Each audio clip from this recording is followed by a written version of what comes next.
It's been 1 month since Russia invaded Ukraine on February 24.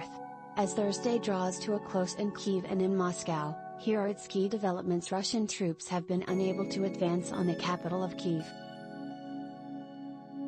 To the east, Ukrainian forces pushed back some Russian soldiers. To the northwest, Russian forces are digging into defensive positions, according to the Pentagon.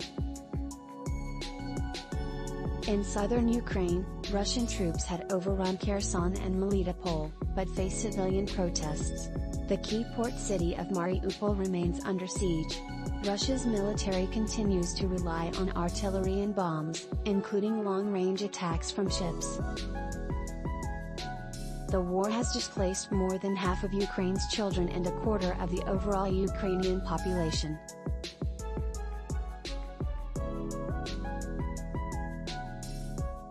Some 2.5 million children have had to relocate inside Ukraine, and more than 1.8 million more have crossed into other countries as refugees, according to UNICEF. Almost 3.7 million people have fled Ukraine, according to the UN Refugee Agency.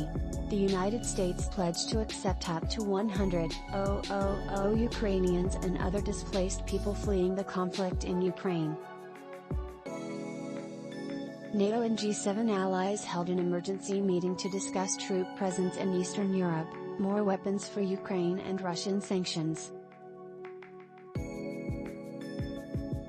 President Biden told reporters that allies would respond in kind if Russia uses chemical weapons against Ukraine, without further details. He also said Russia should be ejected from the G20. Russia and Ukraine exchanged 10 prisoners of war each, according to Ukrainian officials, who called it the first full-fledged swap of the conflict. The countries also exchanged captured civilian sailors. Putin has accomplished something he never intended, a unified Europe.